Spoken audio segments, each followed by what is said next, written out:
The morning of the town's annual parade began with a cold breeze that moved through the streets like a shy guest. Flags were hung from every lamp post, children waved small banners, and music from the marching band echoed between the buildings.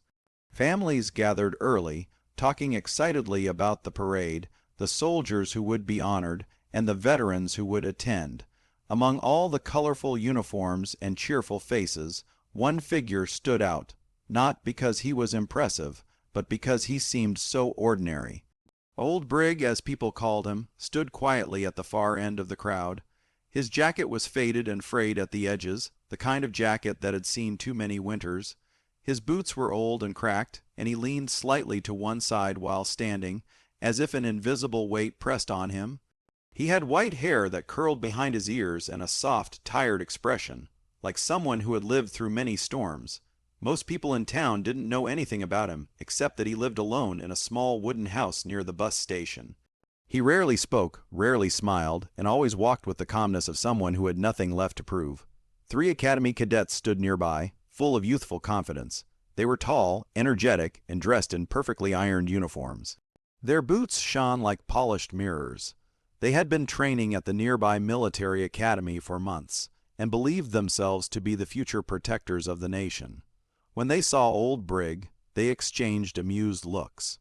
"Look at him," one cadet whispered, not really trying to hide his voice. "Probably worked in a kitchen or drove supply trucks." Another laughed. "He doesn't look like someone who ever saw real action. Maybe he just cleaned offices." The third cadet chuckled loudly enough for people nearby to hear. "Yeah, he looks like he's never even held a rifle properly." Some people around them smirked, others ignored them. But Old Brig heard every word. He didn't react. He simply kept his hands behind his back and stared at the marching band preparing at the front of the parade. His eyes showed no anger, only a deep, calm silence that none of the cadets understood. Children ran around him without noticing who he was. Parents chatted about work, groceries, and weekend plans. Dogs barked excitedly.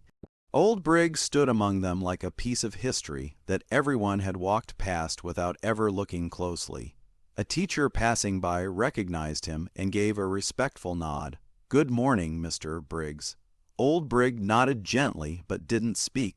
He had always been a quiet man, not because he didn't want to talk, but because he had seen enough in life to know that silence sometimes spoke louder than words. Behind him, the cadets whispered again. "He didn't even salute her," one said mockingly. "Probably doesn't know how. He probably wasn't even a real soldier." Another added, shrugging. They walked away laughing, their boots striking the ground loudly, each step filled with youthful pride. But Old Brig didn't move. His eyes stayed fixed on the preparations. His breathing was slow, thoughtful, like someone remembering something far away, something heavy. The mayor soon stepped onto the small stage near the center of the parade. He tapped the microphone, and the speakers crackled. "Ladies and gentlemen, welcome to our annual Veterans Parade. Today, we honor the brave men and women who served our country." The crowd clapped, and the band played a short fanfare. Then the mayor spoke again. "As part of today's ceremony, we invite all veterans present to join us on the stage, to be introduced and honored." People started looking around. Several veterans stepped forward, men in clean uniforms, some with shining medals on their chests. They walked proudly, smiling at the applause. Old Brig looked down at his faded jacket for a moment. His medals were not pinned to it. They were hidden away in a small box in his home, untouched for years. He took a slow breath and stepped forward. The cadets turned sharply when they noticed him walking toward the front. "Is he serious?" One said with mocking disbelief. "Why is he going up there? He'll embarrass himself. He doesn't belong on that stage." The crowd parted slightly as Old Brig walked past. People looked at him curiously, some confused, others uninterested. He walked slowly but steadily, like a man who had made thousands of such walks before, but only in a different time, in a different world. He reached the stage and waited his turn, standing among decorated veterans who towered in medals and achievements. He stood without a single ribbon, without a single piece of recognition on his chest. The cadets whispered again, laughing. "He looks so out of place. Why is he even here?" Maybe he wants free attention.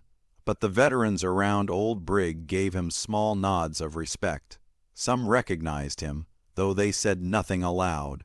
One old soldier near him murmured quietly, "Didn't expect to see him again." Old Brig simply folded his hands behind his back, his eyes calm, his posture straightening just slightly, as if he were stepping back into a role he had left long ago. Then the mayor picked up the list of names. He introduced each veteran with a short summary of their service. The crowd clapped politely each time, but when the mayor reached the bottom of the page, his expression changed. He stopped speaking. His eyes widened slightly as he flipped the page, then flipped it back, confused. He looked toward old Brig with disbelief. The cadets snickered loudly. Maybe he's not even on the list. Maybe he lied. He's probably nobody. Old Brig stayed silent. Still calm, the mayor lifted the microphone slowly, cleared his throat, and said the words that would silence the entire town. "Ladies and gentlemen, this man standing before us is not just a veteran. He is—" But the sentence remained unfinished for a moment, leaving the entire crowd hanging in suspense. The air around the stage seemed to grow heavier when the mayor paused. People leaned forward, restless and confused. The marching band musicians lowered their instruments. Children stopped waving their flags. The silence felt strange in the middle of such a loud and festive morning. The mayor looked at the papers in his hand again, as if he wasn't sure whether to continue reading or start over. His eyebrows pulled together, and he whispered something to the event organizer standing beside him. The 3 academy cadets standing in the front row grinned widely, nudging each other with their elbows. "See, I told you," one muttered. "He probably snuck up there. Maybe he wasn't even invited." Another added with a smirk. The third laughed softly. "Watch him get asked to step down. This is going to be embarrassing." Old Brig stood on the stage with his hands gently clasped behind his back. His posture was straight but relaxed. He looked like a man who had seen confusion like this before many times in more serious circumstances. He didn't argue, didn't defend himself, and didn't try to explain who he was. He simply stood and waited, his expression unreadable. The mayor finally cleared his throat and leaned toward the microphone. "Ladies and gentlemen, I need a moment to clarify something." People exchanged confused glances. Some whispered quietly to each other, wondering what the mayor had discovered. Others stared at old Brig, trying to guess whether he had done something wrong or whether the mayor had made a mistake. The suspense spread through the crowd like a quiet ripple. The mayor turned the page again. His voice softened with disbelief. This information seems far greater than what we were prepared to announce today." He looked up at old Brig with a mixture of respect and astonishment, almost bowing without meaning to. Old Brig gave a polite nod, but nothing more. Finally, the mayor spoke again, louder this time. "Standing before us is not just another veteran. He is a man whose record spans some of the most significant operations in our nation's history." The crowd quieted instantly. The cadets' smiles disappeared. The mayor continued reading, his voice gaining strength and emotion with each sentence. He led more than 3,000 soldiers in multiple high-risk missions. He planned rescue operations behind enemy lines, operations that saved hundreds of civilian and military lives. He trained units that later became part of our elite forces. A murmur rolled through the audience. The cadets' eyes widened. Their confidence vanished just as quickly as it had appeared earlier. The one standing in the center swallowed hard, his smirk fading into disbelief. The mayor lifted his gaze from the papers. His voice trembled slightly. "This man is Brigadier General Arthur Briggs, recipient of the Silver Star, the National Honor Ribbon, and the Medal of Valor." Gasps echoed across the field. People who had ignored old Brig earlier now stared at him with shock, as if seeing him for the first time. Parents who had been chatting fell silent. Teenagers who had been scrolling through their phones lifted their heads. Even the soldiers on the stage shifted their posture, adjusting their uniforms respectfully.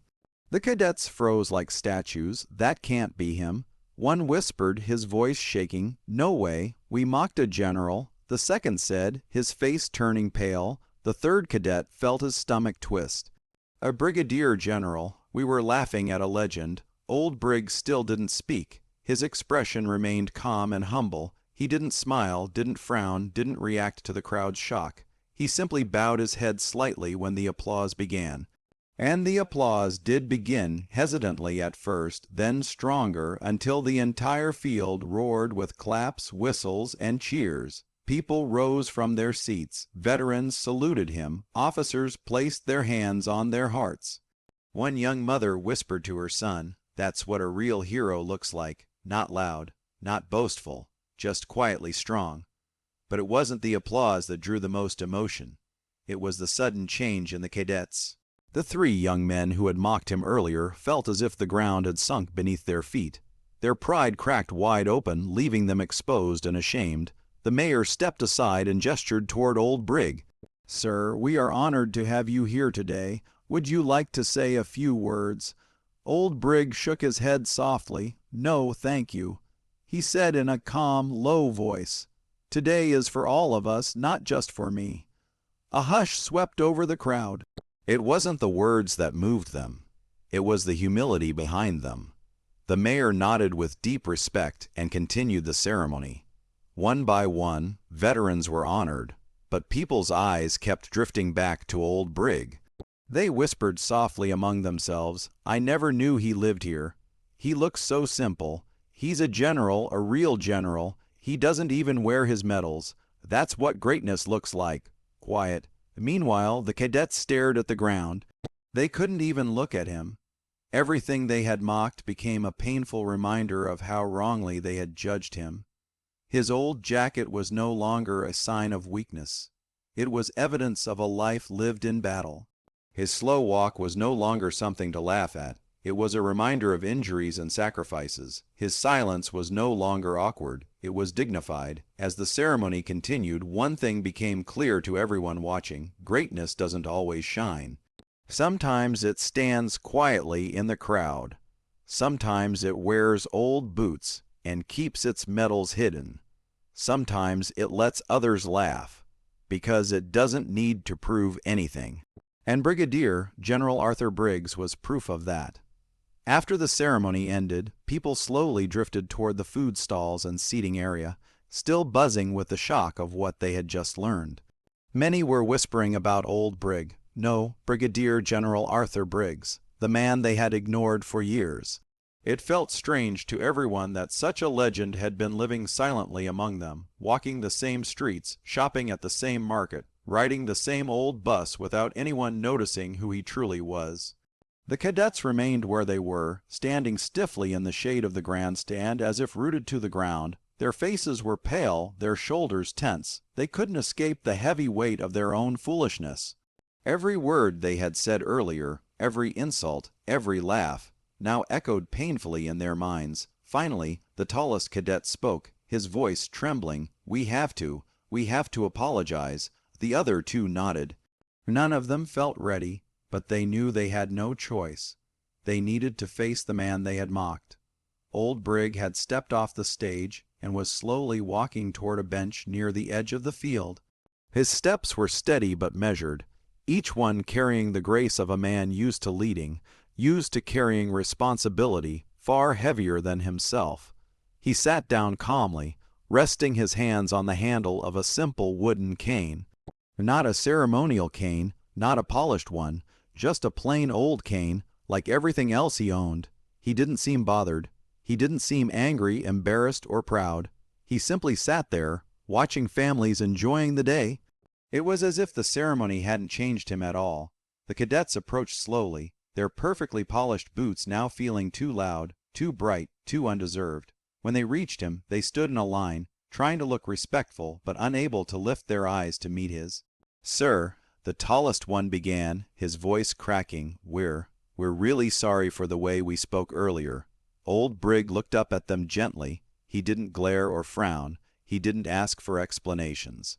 He simply studied their faces for a moment, as if seeing past the uniforms, past the arrogance, down to who they really were. Just young men still learning what it meant to serve. Another cadet spoke quickly, words tumbling out in panic. "We didn't know who you were, sir. We didn't know your rank. We didn't know." Old Brig raised one hand slightly. They fell silent at once. "You don't need to explain," he said quietly. His voice was soft, steady, almost comforting. The cadets exchanged confused glances. They had expected anger, disappointment, maybe even a harsh lesson, but his tone felt like warm water poured over cold stone. "I'm not angry," old Brig continued. "You are young, you judged what you saw. Most people do." His kindness hit them harder than any punishment could. The tallest cadet swallowed nervously. "Sir, may we ask something?" Old Brig nodded. "Why didn't you tell us who you were? Why didn't you correct us? You could have stopped us instantly." Old Brig looked out at the field, watching a group of children chasing each other with toy planes. His eyes softened with a distant memory, one of the many he carried but rarely shared. Because rank means nothing unless there is humility behind it, he said, "I didn't serve for medals or applause. I didn't lead thousands of men so that people would salute me later." He paused, his fingers resting lightly on the cane, and respect, true respect, isn't given to someone because of stars on their shoulder. It is given because of how someone treats others. The cadets felt their hearts squeeze with shame. Old Brig continued, his words slow and wise. "If I had been a supply driver, a cook, or an office clerk, would that make me less worthy of kindness?" The cadets lowered their heads. "No, sir," they said quietly. One day, old Brig said, "You may find yourselves leading others. Soldiers will look up to you.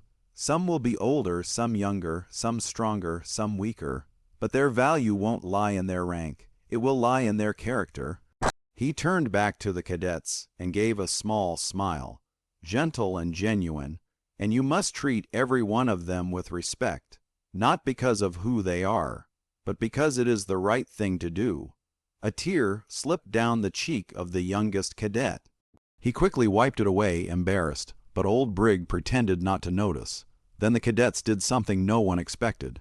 They straightened their backs, placed their hands firmly at their sides, and saluted, deeply, sincerely. Their salute held more meaning than any they had given before. "Sir," the tallest said, voice firm with emotion, "thank you for teaching us what leadership truly means." Old Brig nodded, "And thank you for having the courage to apologize. That also takes strength." They lowered their hands slowly, feeling lighter but changed forever. The arrogance they walked in with that morning was gone. In its place was a new understanding, one that couldn't be learned in a classroom or drill yard. As they walked away, one cadet whispered, "He's the kind of leader I want to become." Another replied softly, "He's the kind of man I hope to be." Old Brig watched them go, then turned his gaze back to the sky. He didn't need recognition, he didn't need applause. What truly mattered to him was that another generation had learned the most important lesson he had carried all his life. Greatness without humility is empty. But humility with greatness is unforgettable. As the afternoon sun dipped lower, the bright colors of the parade softened into warm gold. People began leaving the field, still talking about the unexpected honor they had witnessed that day. Old Brig remained seated on the same bench, watching the sky turn shades of orange and pink. He looked peaceful, almost invisible again, as if he were blending back into the quiet life he was used to. But something had changed permanently, though not in him, but in those who had seen his truth. A group of townspeople cautiously approached him. Men, women, teenagers, even small children walked forward, unsure if they should disturb him. Among them was the bakery owner, the postman, the librarian, the woman from the grocery store, and the mechanic who lived 2 streets away. They all carried the same expression, shame mixed with admiration. Old Brig looked up and gave a polite nod, "Good afternoon." The bakery owner cleared his throat, "Sir, we didn't know." The librarian added quietly, "We've passed by you so many times, we should have shown respect long before today." Old Brig smiled gently, the kind that held no bitterness. "It's all right. You treated me as you treat everyone else. That's not wrong." But the townspeople disagreed. The mechanic scratched his head, struggling for words. "Maybe, but we never asked about you, never thanked you. You lived among us for years, and we barely noticed." Old Brig rested both hands on his cane. "Heroes don't need to be noticed, and I wasn't looking to be thanked." A silence fell over the group, not uncomfortable, but thoughtful. A little girl then stepped forward, holding a small bunch of wildflowers she had picked earlier. She lifted them with both hands. "These are for you," she said softly, "because you were brave." Old Brig carefully took the flowers, his eyes warming at her innocence. "Thank you. These mean more to me than medals." The crowd softened, their hearts melting at his sincerity. For years, people had seen him as just an old man living quietly in a small house. Now they saw the strength behind his silence, the humility behind his history. A reporter from the local paper approached him next. She carried a camera and a notebook, excitement shining in her eyes. "Sir," she asked, "would you be willing to let us write a story about your life? People need to know who you are, what you've done." Old Brig gently shook his head. "No stories, please. My service belonged to my men and my country. That chapter is done. Let the world remember them." The reporter nodded, humbled by his request. She closed her notebook slowly, understanding that some legacies don't need headlines. They live quietly in the hearts of those who witness them. The mayor then walked toward him with a thoughtful expression. "General Briggs, would you honor us by attending next year's parade officially? We can prepare a formal tribute." Old Brig chuckled softly. "If I'm still walking by then, I'll think about it." The mayor laughed along with him, grateful for the moment. "We'll hold you to that." As the crowd slowly dispersed, the field grew quieter. Only a few families remained, packing up blankets and folding chairs. The cadets were still nearby, talking among themselves in hushed, serious voices. Their behavior had changed entirely. They walked with a heavier sense of responsibility, with eyes more observant and respectful. But one cadet, the youngest, hesitated, then approached the bench again. "Sir," he said softly, "may I ask you something else?" Old Brig nodded, "Of course." The cadet took a deep breath. "When you were leading soldiers, when you were out there, were you ever scared?" Old Brig looked at the boy for a long moment. "Every day," he answered honestly, "but bravery isn't the absence of fear. It's doing your duty even when fear walks beside you." The cadet swallowed, trying to absorb the meaning. "I want to be brave like that." Old Brig placed a hand on his shoulder. "Start by being kind. Kindness builds courage. Respect builds strength. If you can lead with compassion, you will already be braver than you think." The cadet nodded with deep emotion, then saluted once more before joining his fellow cadets. Old Brig watched him go, feeling a quiet hope for the future. As the field emptied, Old Brig sat alone again, but he did not feel lonely. He looked around and realized something had shifted. People no longer looked past him. They looked at him, they saw him, not as a myth or a decorated hero, but as a man who lived with purpose and humility. The sun finally reached the horizon, painting the sky in deep red and purple. Old Brig stood carefully, leaning on his cane. His joints protested softly, but he smiled through the discomfort. The day had been long, but meaningful. As he walked toward the exit gate, several townspeople stepped aside respectfully, giving him space. A few saluted. Others placed hands over their hearts. Some simply nodded with gratitude. He acknowledged each gesture with his calm, steady smile. When he reached the street, he paused and looked back at the field one last time. The parade banners fluttered in the fading light. The memories of the day lifted around him like a gentle wind. He whispered to himself it was a good day. Then he turned and walked home, quietly, humbly, exactly as he had lived all these years. But now the town walked with him in spirit, and they would never forget him again.